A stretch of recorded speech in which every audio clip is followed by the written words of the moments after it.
Selamat sore kawan-kawan semua. Hari ini kita akan bahas sesuatu yang mungkin agak apa ya, tidak lazim dan mungkin banyak orang yang agak sulit untuk mengangkat hal ini menjadi suatu bahasan secara umum gitu, yaitu tentang orang tua yang tidak lengkap, kemudian bagaimana perkembangan pendidikan pada anak terkait dengan orang tua yang tidak lengkap tadi. Bersama kita sudah ada Ibu atau Mbak. Saya lebih suka panggil Mbak biar lebih akrab ya. Mbak Yulia Hairina, psikolog. Beliau adalah pakar psikologi pendidikan dan sekaligus ketua jurusan psikologi Islam di UIN Antasari, Kalimantan Selatan. Terima kasih banyak nih Mbak Yulia bersedia bergabung dan berbagi ilmu dengan Aimi Kalsel.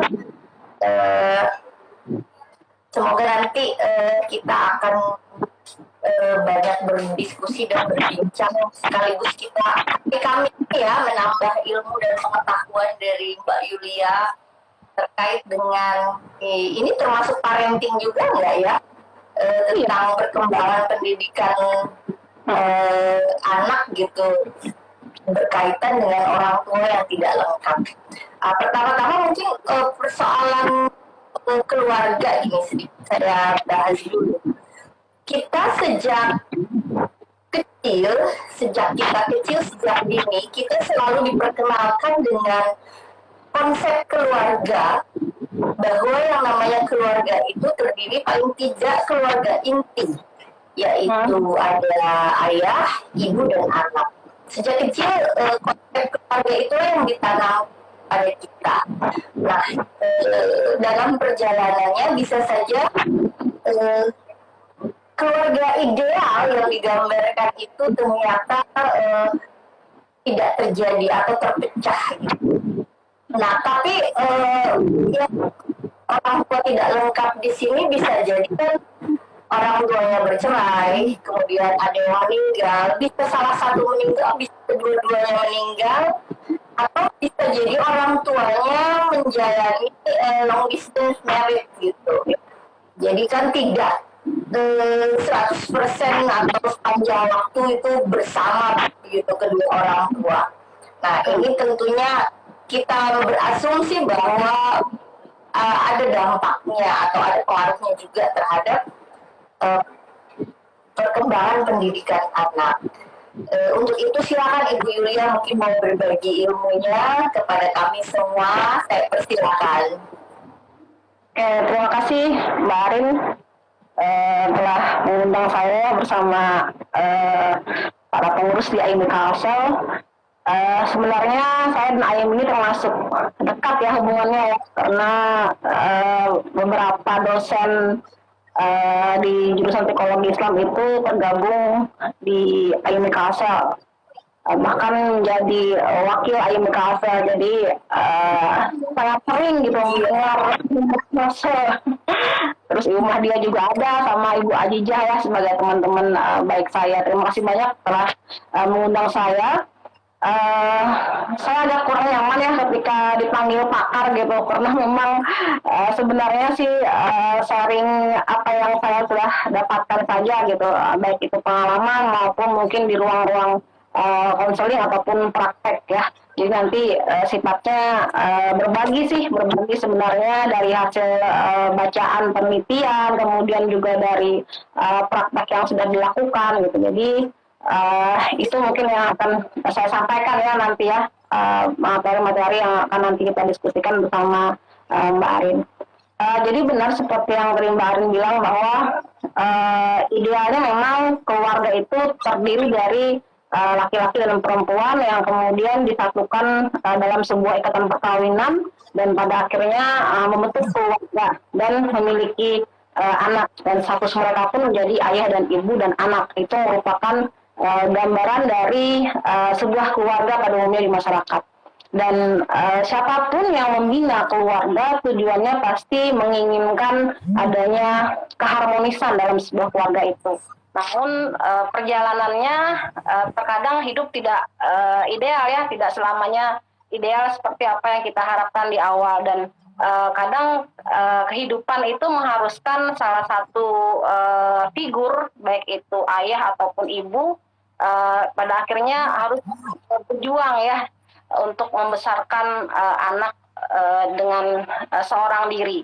Dan sama tadi persis seperti apa yang Mbak Arin bilang, bahwa bukan hanya karena perceraian, tapi juga bisa jadi karena salah satu orang tuanya meninggal, atau bisa jadi juga orang tua yang terpaksa harus bekerja atau sekolah di luar kota ataupun malah di luar negara ya, yang pada akhirnya membuat tidak bisa intens secara langsung bertemu, dan mau tidak mau ayah ataupun ibu menjadi orang tua tunggal atau sebutan istilahnya single parent. Dan terkait dengan si anak, tentunya anak yang tumbuh hanya dengan satu orang tua itu pastinya akan merasakan kekurangan lah, serba kekurangan ya, karena kan sejatinya orang tua itu adalah ibu dan ayah yang memberikan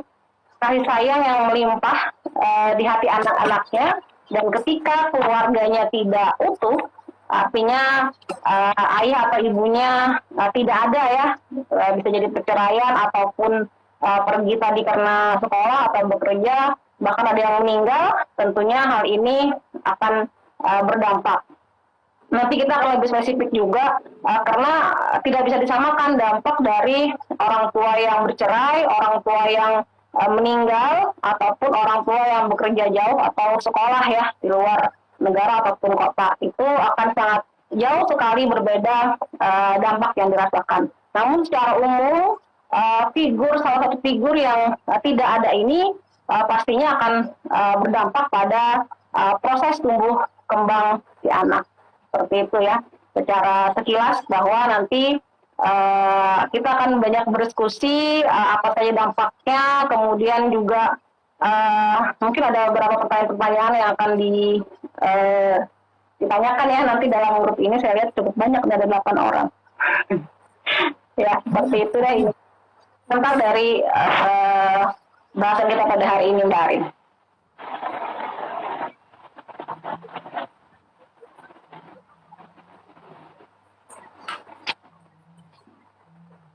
Tadi kan dikatakan berbeda ya antara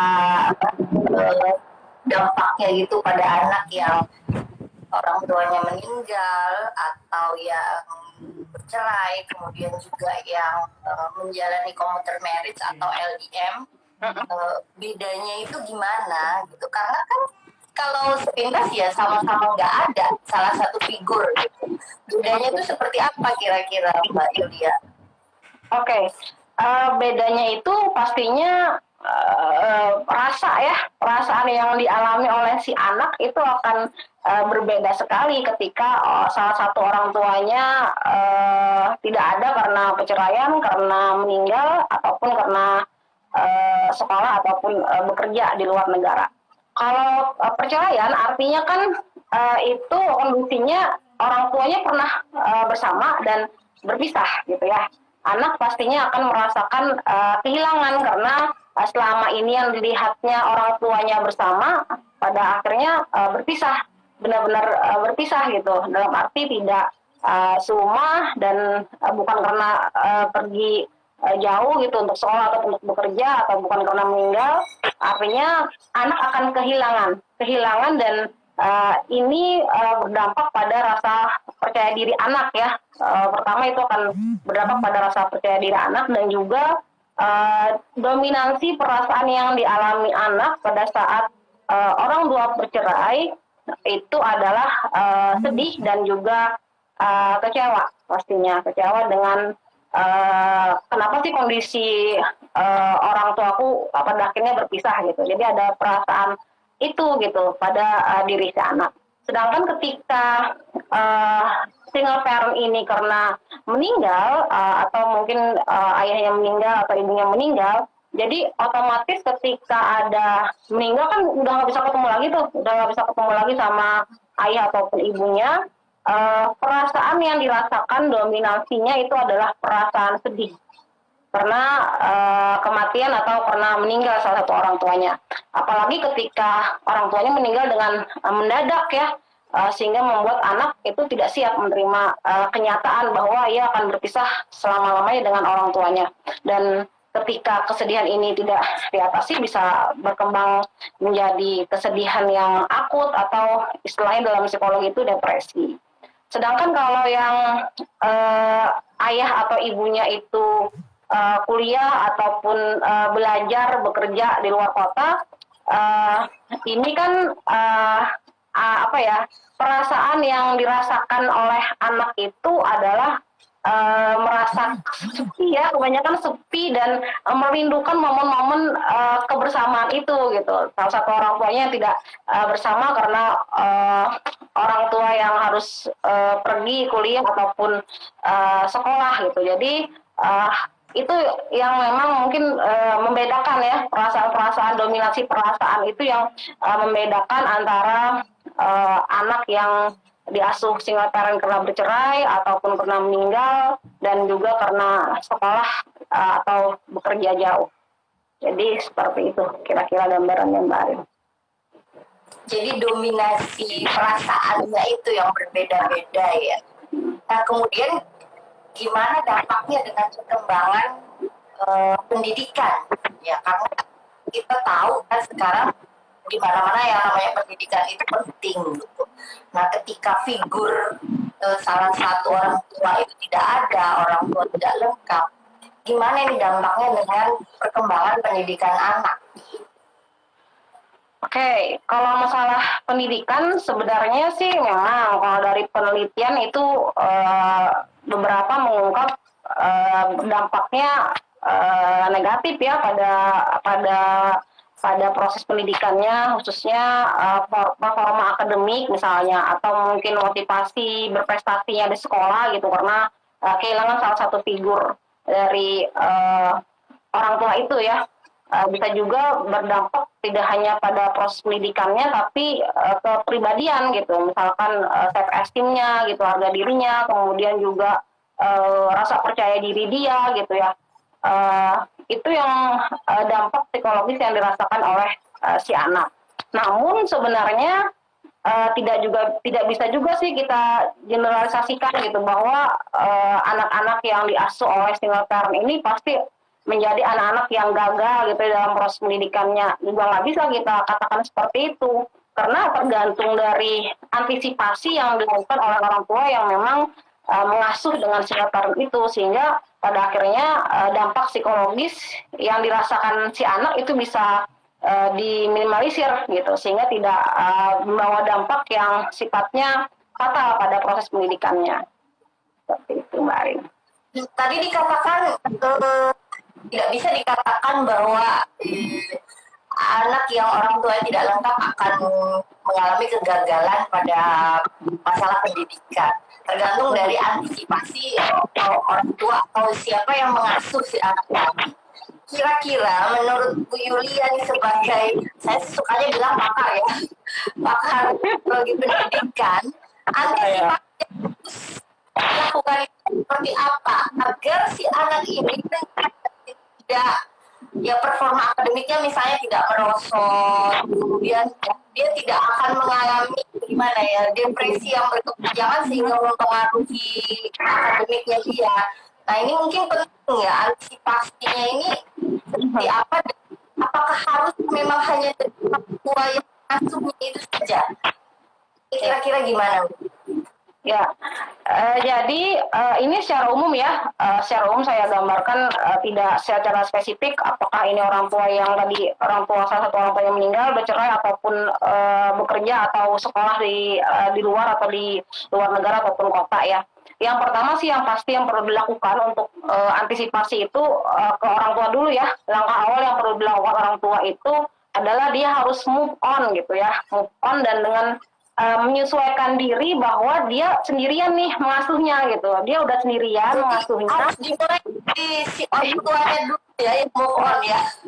Nah, orang tuanya yang move on dulu nih, bahwa dia harus menyadari bahwa dia udah sendirian gitu. Ya, sendirian dalam arti yang sebenarnya, ataupun mungkin ketika suami atau ibu yang memang mungkin lagi kuliah atau bekerja di luar kota gitu. Tapi ya mau tidak mau dia harus menyadari itu gitu. Tidak perlu berlarut-larut lah ya dalam kesedihan gitu ya. Kenapa jadi istilahnya aku jadi mengasuh sendirian gitu, dan tidak sama dengan orang-orang lain yang memiliki pasangan gitu. Jadi yang perlu dilakukan pertama itu adalah move on ya, tetap fokus dan berpikir positif gitu. Masih banyak harapan gitu. Jangan sampai mungkin memang ya dampak psikologis dari proses pengasuhan orang tua tunggal ini banyak sekali ya, bahkan cenderung negatif gitu. Tapi sebenarnya juga banyak sih yang menyorot keberhasilan dari anak-anak yang diasuh oleh single parent gitu. Jadi ya kita tetap fokus dan berpikir positif bahwa masih banyak harapan sebenarnya untuk masa depan anak kita, walaupun diasuh oleh orang tua tunggal gitu. Itu yang pertama dilakukan. Kemudian yang kedua, ketika kita sudah move on, maka yang perlu kita lakukan, kita harus fokus pada anak kita. Setelah kita fokus pada diri kita nih, kita fokus pada anak kita nih. Kita menjadi orang tua tunggal berarti harus memberikan perhatian kepada anak-anak kita ya. Dan ini yang kadang-kala mungkin perlu digarisbawahi ya. Perhatian ini bukan hanya dari segi materi ya. Dari segi materi yang orang tuanya karena orang tua tunggal pada akhirnya bekerja sangat keras untuk bisa memenuhi kebutuhan finansial dari si anak gitu, dan bahkan sampai lupa gitu waktu untuk menghabiskan bersama si anak. Ini yang mungkin perbedaannya itu jelas ya, bahwa memberikan perhatian secara psikis dan finansial itu sangat berbeda. Jadi menghabiskan waktu yang berkualitas, walaupun mungkin orang tua kerja nih karena menghidupi sendiri, dia harus kerja dan banyak waktu yang terforsir untuk bekerja, tapi tetap perlu waktu untuk quality time bersama anak-anaknya, sehingga orang tua tidak kehilangan momen dalam proses pendampingan kepada si anak gitu. Misal di rumah seperti memasak bareng gitu kan ya, atau mungkin menonton film favorit bersama si anak gitu. Jadi dengan meluangkan waktu si anak ini, anak akan tetap merasa dia mendapat perhatian itu gitu, walaupun hanya dari salah satu orang tua saja. Itu yang kedua ya. Yang ketiga, kepercayaan. Orang tua tunggal atau single parent itu harus membangun fondasi hubungan yang kuat dengan anaknya.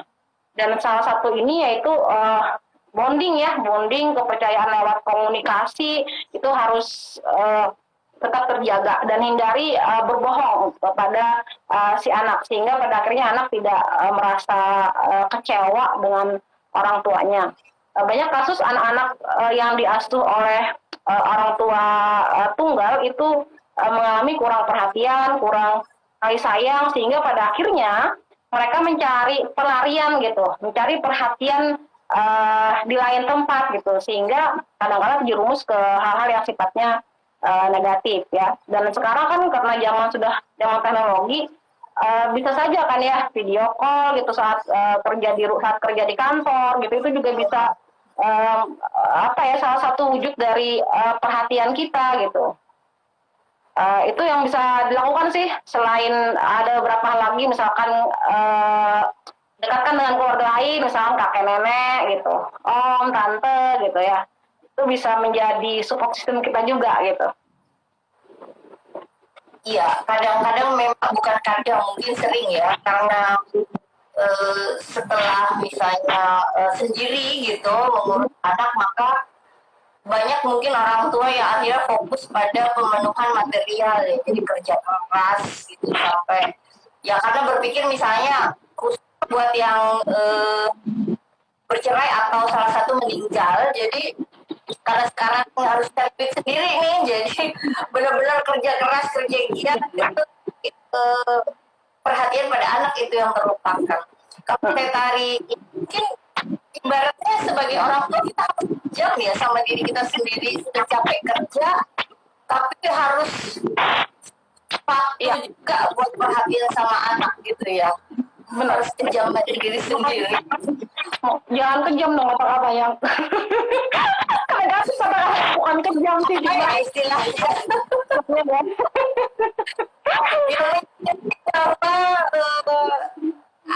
anak tidak cuma mati gitu ya, berarti ya.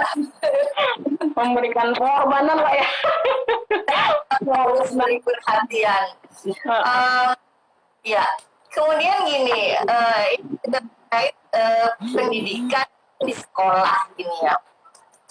Gimana menghadapi teman-teman ini anak-anak ini? Kadang-kadang mungkin bisa saja ada yang mungkin temannya tidak bermaksud membuli dia gitu, dengan status dia yang diasuh oleh orang tua yang sendirian. Mungkin hanya sekedar tanya gitu temannya, kamu udah gak punya ibu ya, kamu udah gak punya bapak ya, atau orang kamu berjudi ya. Nah, mungkin tidak bermaksud membuli, tapi sekedar untuk kepo gitu kalau anak-anak sekarang. Kira-kira membangun, nah tadi kan terkait kepercayaan diri kita kan, membangun kepercayaan si anak gimana menghadapi kawan-kawannya. Atau misalnya di anak ini juga melihat gitu, teman dijemput pulang sekolah, dijemput bapak ibunya, kok aku ya ibu melulu gitu yang jemput, atau bapak terus yang jemput, atau kakek melulu yang jemput. Kan pasti namanya anak kan kepingin juga kan dijemput kedua orang tuanya, atau gantian hari ini ibu yang jemput besok bapaknya. Nah, membangun kepercayaan diri anak ketika situasi di sekolah itu seperti gimana kira-kira? Oke. Iya ya, karena tadi orang tua di rumah sudah sangat kontrol sekali gitu sama anak, tapi di sekolah orang tua nggak bisa kontrol ya, ada saja. Kadang-kadang di rumah orang caranya nih biar anakku perasaannya nggak kenapa-napa, tapi kan di sekolah kita tahu. Ya. Tapi ya tetap kembali aja sih sebenarnya pondasinya di rumah ya, pondasinya di rumah sehingga anak itu kuat ya menghadapi apa yang terjadi di sekolah, baik tadi sifatnya mungkin bully ataupun tidak bermaksud, ejekan dan lain sebagainya. Tetap di rumah sih pondasi yang perlu dilakukan oleh orang tua dalam berkomunikasi gitu. Kalau misalkan anak-anak yang usianya 10 tahun ke atas itu mungkin masih bisa diajak komunikasi yang baik ya dengan anak usia 10 tahun ke atas. Tapi kalau yang masih umur kelas TK ataupun kelas SD kelas 1, kelas 2, kelas 3 itu mungkin perlu sifatnya yang sederhana, menjelaskan tentang konsep bahwa keluarga itu tidak harus terdiri dari ayah dan ibu gitu kan ya. Kamu tetap mendapatkan, kalau misalnya bercerai ya, kamu tetap mendapatkan perhatian serumah. Atau kalau meninggal pun ya perhatian ibu, figur-figur yang ayah dan ibu yang tadi nggak ada itu diharapkan dari keluarga-keluarga terdekat yang bisa bisa mengisi relung kosong yang ada di anak itu gitu. Hal-hal seperti itu yang perlu dilakukan, dan intensif sebenarnya komunikasi dengan orang tua yang tunggal yang mengasuh sehingga anak bisa cerita apa yang dirasakannya ketika ada anak yang bertanya tentang orang tuanya. Jadi ketika anak cerita ini kan kita juga bisa bisa memaparkan bahwa misalkan orang tuanya meninggal tadi, bahwa istilahnya kita bisa mendoakan orang tua kita dan orang tua kita sudah sama Allah gitu, misalkan sama Tuhan gitu kan ya, dan diharapkan menjadi baik-baik itu kalau meninggal misalkan. Tapi kalau yang berpisah kan mungkin nggak akan serut ketika menjelaskan yang meninggal dan bercerai ya. Kalau berpisah kan bisa intens video call sama orang tua, telepon gitu kan ya. Tapi kalau yang bercerai, apalagi mungkin ada kasus-kasus juga yang nggak ada kontak gitu, nggak ada kontak. Jadi ibaratnya tuh udah kayak hilang dalam tanda kutip ya. Meninggal malah. Nah itu perlu dijelaskan bahwa ya kondisi kehidupan kita seperti ini sekarang gitu, bahwa memang tidak ada ayah ataupun ibu, dan pada akhirnya kita harus saling menguatkan bersama-sama nih, antara kamu dan ibu bisa saling menguatkan, bisa saling terbuka gitu, sehingga kamu bisa percaya sama ibu, ibu juga percaya sama kamu gitu. Jadi anak itu diajarkan untuk kuat gitu menghadapi menghadapi realita di dunia ataupun di sekolah nanti bersama teman-temannya gitu. Dan bantu anak juga untuk lebih fokus mengembangkan apa yang dimiliki gitu, bukan apa yang tidak dimiliki. Seperti itu. Ini ada pertanyaan nih di kolom komentarnya. Seorang anak orang tua yang tidak lengkap, apakah berpengaruh dengan emosi? Nah, tadi kepercayaan diri, sekarang emosinya. Berpengaruh atau tidak ini dengan emosi kenakalan kalau di sini ya? Pertanyaannya ini gimana, Bu?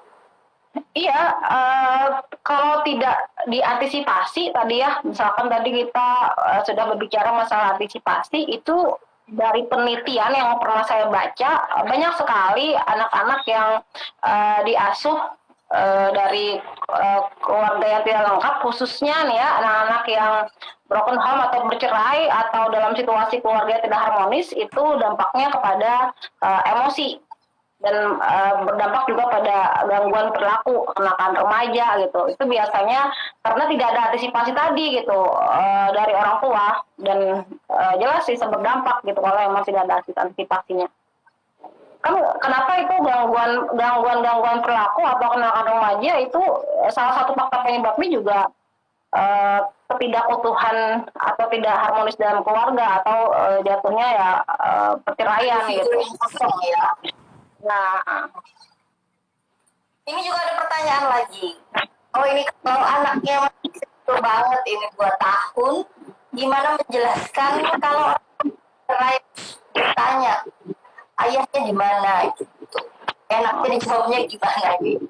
Mungkin seperti itu. Iya, kalau 2 tahun dan mereka nggak ngerti ya cerai itu apa gitu. Itu apa gitu ya, bilang saja misalkan 2 tahun tuh kayak anak saya ya, kan masih belum bisa, mungkin dia juga nggak terlalu banyak tanya juga sih ya, istilah itu banyak kepo juga gitu. Bisa dijelaskan bahwa orang tua sudah tidak tinggal bersama, tapi masih bisa menghubungi kalau memang mau itu. Tapi itu terlalu tinggi sih penjelasannya kalau untuk anak usia 2 tahun kayaknya terlalu tinggi menjelaskan terkait dengan orang tua berpisah bisa menghubungi orang tua, itu kayaknya terlalu tinggi ya. Bilang saja misalkan orang tua tidak bersama lagi karena memang sudah berpisah rumah, tapi tetap saja kamu kalau memang mau ketemu ayah ataupun ketemu ibu bisa menghubungi ibu atau ayah untuk bisa video call misalnya atau diantar ke sana gitu. Itu aja sebenarnya yang paling simpel gitu untuk menjelaskan konsep. Cuma tidak iya, lagi nggak tinggal sama-sama gitu kali ya. Nggak sama-sama. Ini saya balik lagi ke masalah pendidikan ini, Bu. Jadi misalnya gini, kasus yang anak itu berbeda jenis kelamin dengan orang tua yang mengasuhnya. Misalnya saya gitu, anak saya laki-laki gitu, kemudian saya single parent, saya perempuan, anak saya laki-laki. Nah, terkait pendidikan, misalnya ada hal-hal yang atau pendidikan seksual atau segala macam yang dengan persoalan kelaki-lakian, tentu saya juga agak kesulitan gitu untuk menjelaskan, atau ketika anak saya misalnya bertanya gitu ya, misalnya begini, di pelajaran agama gitulah misalnya ya, hal-hal yang membatalkan puasa, misalnya gini, keluar air mani, anggap saja begitu. Misalnya saya bagaimana menjelaskannya gitu, sebenarnya kita perbedaan jenis kelamin dengan anak kita, atau yang usia seorang bapak gitu mengasuh anak perempuan, bagaimana menjelaskan menstruasi kalau si bapak sudah mengalami gitu kan. Ini gimana ini, Bu, masalah mendidik hal-hal seperti itu? Oke. Mengatasi orang tua yang mengasuh dengan anak yang berbeda jenis kelamin ya, pastinya akan kesulitan, apalagi mengenai konsep gender ya, konsep gender yang misalkan kayak sex education gitu, itu akan sangat sulit ketika tidak segender atau tidak jenis kelamin. Yang pasti sih memang orang tua untuk orang tua single ini pertama ya harus apa ya, memiliki pengetahuan akan hal itu ya.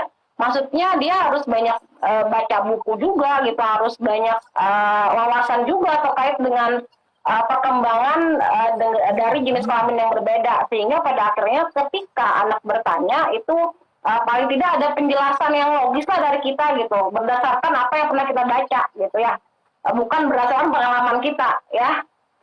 Kalau terkait dengan pengalaman misalkan sharing ya, bisa jadi sih kita juga memiliki figur-figur yang mungkin bisa menggantikan sosok ayahnya ini, misalkan kayak omnya gitu kan ya, atau mungkin kakeknya gitu yang bisa dari sudut pengalamannya gitu. Tapi kalau dari segi teoritis itu kan kita bisa menjelaskan. Ya pasti kan kita dulu nih harus nambah wawasan, harus nambah banyak baca soal perkembangan anak, baik dari segi fisiologis tadi gitu, bagaimana masa-masa umur anak laki-laki kalau kita mengasuhnya perempuan gitu, kita seorang ibu single parent gitu. Itu yang mungkin perlu kita lakukan. Dan untuk yang mendapatkan pengalaman-pengalaman itu ya kita perlu figur-figur yang lain gitu. Yang tadi kayak misalkan kayak kakek atau mungkin omnya gitu, yang paling tidak bisa membantu kita lah dari segi pengalaman. Seperti itu gambarannya. Ini ada pertanyaan lagi nih. Tadi kan dikatakan bahwa tentu ini punya dampak gitu terhadap anak. Dan bisa jadi kan dampaknya berbeda-beda, kemudian tingkatan kegawatannya itu berbeda-beda. Nah, kira-kira kapan, ini ada pertanyaan, kapan ada indikasi seperti apa yang kita tahu nih, oh ini udah saatnya anakku bawa konsultasi ke psikolog. Okay. Atau mungkin nggak apa-apa nih, bisa dihandle sendiri. Tapi mungkin apa cirinya ketika memang harus membutuhkan bantuan psikolog untuk anak kita? Cirinya itu seperti apa? Okay. Kalau sudah masuk ke ciri ya, ke ciri ini kan sebenarnya adanya perubahan ya, yang pasti yang bisa kita perhatikan atau kita amati dalam proses anak kita sehari-hari. Ketika ada perubahan yang sifatnya ekstrim, misalkan dia sering murung atau misalkan dia mengalami tidak nafsu makan gitu kan ya, kemudian juga secara fisik nggak ada gangguan gitu, dia sehat gitu, tapi secara psikis ya, dia tidak mau makan, dia murung, kemudian yang semula dia happy aja tiba-tiba murung, kemudian juga ada tadi tidak ada nafsu makan, kemudian juga mungkin kita ajak komunikasi juga mentok gitu, nggak terbuka sama kita gitu kan ya. Nah itu yang mungkin perlu kita curigai gitu, gejala-gejala yang sifatnya perubahan yang ekstrim itu, yang pada akhirnya membuat kita membutuhkan orang ketiga ya untuk bisa bisa supaya dia bisa menyampaikan emosi-emosi yang terpendam selama ini gitu, Mbak Arin. Oke, jadi kelihatan gitu ya dari ciri fisiknya, perubahan-perubahan ya. Perubahan-perubahan itu yang perlu kita amati, cukup ekstrim gitu kan ya. Peka terhadap perubahan itu. Ya, ada pertanyaan lagi nih dari Mbak Florence Wati. Misalnya gini, orang tua cerai, kemudian anaknya tadi masih kecil gitu ya, misalnya TK atau SD kelas 1. Tapi kondisinya bercerai dan si ayah misalnya nggak lagi, nggak pernah nyari anak karena sudah menghilang di telan bumi ya, misalnya bapaknya sekolah, misalnya anak-anak ngobrol gitu, bapakmu kerja apa, dia kan nggak tahu, ketemu aja udah nggak pernah lagi, terus itu wajar ya, bapak mana atau kalau berantem misalnya yang lain ngadu gitu, dia terus ngadu ke bapak kan nggak bisa, atau temannya tanya bapakmu mana gitu, kok nggak pernah kelihatan, nggak pernah jemput sekolah, nggak pernah datang ke sekolahan. Kira-kira anak itu harus gimana? Maksudnya orang tua ini jawabnya apa gitu, sedangkan si anak itu nggak pernah ketemu lagi sama bapaknya, bilang bully gitu, dibilang meninggal enggak, tapi juga nggak pernah ketemu. Gimana nih? Yang pasti sih si anak memiliki ayah gitu, jelaskan bahwa dia juga memiliki ayah walaupun ayahnya tidak bersama dia sekarang gitu ya. Itu yang perlu dijelaskan bahwa dia sama seperti yang lain, dia punya ayah namun kondisinya ayahnya tidak bersama di samping dia. Ayahnya mungkin di mana gitu kan, di suatu tempat yang ayahnya bahagia di sana gitu. Dan kondisi yang sekarang kita bersama gitu, ada ibu yang memang memposisikan diri sebagai ayah dan juga ibumu gitu ya. Artinya itu yang perlu dijelaskan pada si anak bahwa dia sama kok dengan yang lain gitu, dia juga punya ayah, tapi memang kondisinya sekarang ayahnya tidak bersama seperti anak-anak yang lain. Tapi kamu tidak perlu khawatir karena kasih sayang ayah itu akan kamu peroleh dari ibu gitu. Jadi itu yang perlu dikuatkan sih untuk kepada si anak gitu. Betul. Betul ya makanya. Menyampaikan bahwa ya kalau perempuannya ada, ayah itu ada, nggak bisa datang gitu ya. Yang penting ada ibuku gitu ya. Itu mungkin yang perlu kita ya, bahwa ada ibu gitu ya.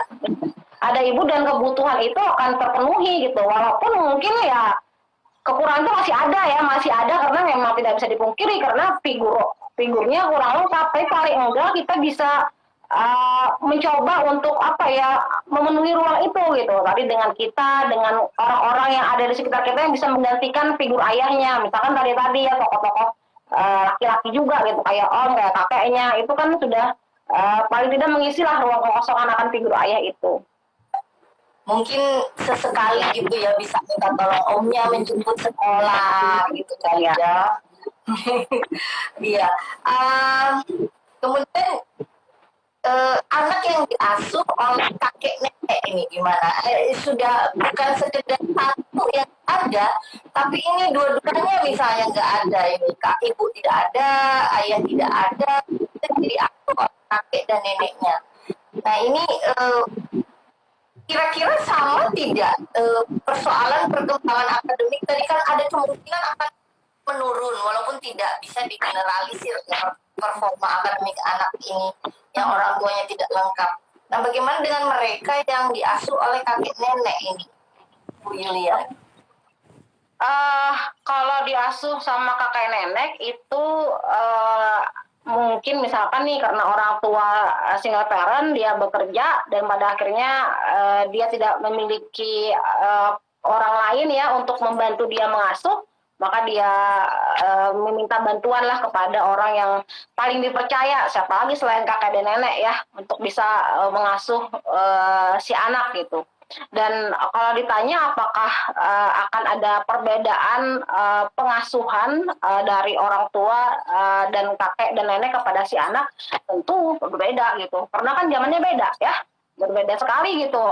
Pengasuhan orang tua yang zaman dulu, nenek kakek yang zaman dulu, terus diterapkan kepada anak zaman sekarang itu pasti akan ada perbedaan. Biasanya sih memang yang paling terlihat itu kasih sayang seorang katakanlah seorang kakek dan nenek itu kan kepada cucunya terkadang lebih besar dibandingkan kepada anaknya sendiri. Jadi perhatiannya tuh sangat luar biasa gitu terhadap cucunya gitu, dan pada akhirnya perhatian inilah yang kemudian menimbulkan dampak buruk gitu. Aturan-aturan itu longgar biasanya kalau itu diasuh oleh kakek neneknya karena ada perhatian yang berlebih tadi gitu yang membuat pada akhirnya kontrolnya berkurang gitu kan ya. Misalkan kayak nonton TV aja gitu, nonton TV kalau misalkan di rumah kita kontrol nih nonton TV, tapi kalau sudah diasuh sama kakek nenek udah hilang gitu, lost control gitu, terserah mau nonton apa gitu ya. Dan yang lain misalkan di rumah kita udah ngajarin makan sendiri, baju sendiri, tapi sama kakek nenek dibantu gitu kan ya. Itu kan hal-hal seperti itu pada akhirnya membuat perbedaan dari proses pengasuhan dari orang tua kemudian dari kakek dan nenek gitu. Tapi sebenarnya sih hal-hal seperti ini kakek dan nenek itu tidak bermaksud untuk membuat pada akhirnya berdampak buruk pada perilaku si anak. Misalkan si anak menjadi manja, anak kurang mandiri dan sebagainya. Sebenarnya atas dasar ketidaktahuan dari kakek nenek ya. Jadi kakek nenek itu memang tidak sengaja atau tidak mengetahui pola asuh yang diterapkannya itu malah mungkin akan berdampak buruk pada si cucu gitu. Dan disinilah pentingnya kita, misalkan kita masih ada orang tuanya ya, kalau ada orang tuanya kita sebagai orang tua yang menitipkan anak kepada orang tua kita, kakek dan nenek, itu perlu berkomunikasi sama orang tua kita gitu ya. Orang tua kita komunikasi itu adalah solusinya gitu. Bagaimana kita di rumah menerapkan aturan seperti ini, maka mau tidak mau ayah dan ibu, kakek dan nenek juga mungkin perlu sinkron gitu dengan aturan-aturan yang telah kita buat. Itu ya, tentunya komunikasinya ini ya apa yang diperhatikan ya agar tidak menyinggung ya. Kadang kan sensitif juga orang tua kalau Iya, betul. jadi hal Sudah lebih karena usia kan sudah lebih matang gitu. iya, sudah berpengalaman itu jadi iya perlu Lebih tahu katanya kan gitu. berhati-hati dalam Ya, menyampaikan hati-hati memilih kalimat ya. ya. Kemudian sudah diasuh sama kakek nenek, kita juga jangan lupa memberikan perhatian tadi ya. Kalau memang misalkan dijemput sorenya dijemput, ya di rumah kita jalin lagi komunikasi kita dengan anak kita gitu. Walaupun kita kerja seharian ya tadi mau tidak mau kata Mbak Arin tadi kita harus kejam gitu kepada diri sendiri gitu. Kita harus tetap menyediakan waktu kita gitu, walaupun malam hari gitu. Kita tetap harus menjalin komunikasi tadi agar si anak juga tetap lekat sama kita. Seperti itu. Terakhir nih Mbak Yulia, sebelum nanti kita diputus dengan begitu saja oleh pihak Instagram. Gak kerasa sudah hampir 1 jam nih. Bagaimana kira-kira kalimat apa yang pas gitu untuk anak kita agar kita bisa memberi mereka semangat, memacu dan memotivasi supaya pendidikannya tetap jalan, tetap berprestasi misalnya, walaupun orang tuanya tidak lengkap. Kira-kira caranya kita untuk menyemangati anak kita itu gimana? Itu ada Dina Aprilia. Sebentar saya sapa dulu tuh, ada Kariko, ada Ibu Dina ya. Caranya sebenarnya kembali ke awal tadi ya, kembali ke awal itu perlu diperhatikan kiat-kiat antisipasi agar anak kita bisa diminimalisir lah dampak-dampak buruk akibat pola pengasuhan single parent tadi gitu, dengan tetap perhatian, kasih sayang, kemudian juga tetap tetap membina kepercayaan, dan karena fondasi kepercayaan itu menjadi hal yang penting. Dan jelaskan mengenai konsep keluarga itu, bahwa keluarga itu tidak harus selalu ada ayah dan ibu dan anak gitu. Keluarga itu adalah kumpulan orang-orang yang saling mencintai dan mendukung satu sama lain. Jadi tidak harus ayah dan ibu gitu. Tapi keluarga itu ada orang-orang yang saling mencintai, yang mendukung, saling support satu sama lain. Itu yang membuat anak menjadi lebih kuat. Seperti itu. Saya highlight ini ya, keluarga adalah kumpulan orang yang saling menyayangi dan saling mencintai. Ya. Sepertinya itu poin yang luar biasa sangat pentingnya. Baik, hampir 1 jam, saya takut nanti terpotong begitu saja, nggak sempat pamitan kita. Yang mungkin bisa saya simpulkan artinya begini, ketika kita menghadapi situasi orang tua tidak lengkap, entah itu bercerai, meninggal, ataupun long distance marriage, maka hal yang penting itu adalah membangun kepercayaan diri, baik pada si orang tua maupun pada si anak kita. Karena dari kepercayaan diri itulah segala sesuatu akan mungkin berjalan dengan baik, dan perkembangan pendidikannya pun akan mengikuti menjadi baik juga. Tidak ada satu yang sempurna di dunia ini. Keluarga yang lengkap sekalipun tentu pasti memiliki masalahnya masing-masing. Jadi Tuhan tidak pernah salah untuk memilih cobaan bagi umatnya. Saya pikir begitu ya Bu Yulia. Terima kasih banyak Bu Yulia atas sama pengalaman yang sudah dibagi bersama kami. Semoga tidak jerah, tidak kapok ya diundang lagi oleh Aimi Kalsel. Terima kasih juga yang bergabung pada sore hari ini. Semoga apa yang kita dapatkan hari ini bermanfaat, mungkin tidak untuk kita, tapi bisa untuk bermanfaat bagi kawan-kawan kita yang sedang menghadapi masalah yang sama dengan persoalan yang kita bahas sore hari ini. Dan semoga kita semua saling bergandengan tangan, saling bahu-membahu membantu mereka yang mungkin pada saat ini sedang kesulitan terkait persoalan single parent. Ya. Terima kasih sekali lagi. Saya tutup. Assalamualaikum warahmatullahi wabarakatuh. Waalaikumsalam warahmatullahi wabarakatuh. Terima kasih Ayu Kasel. Sama-sama.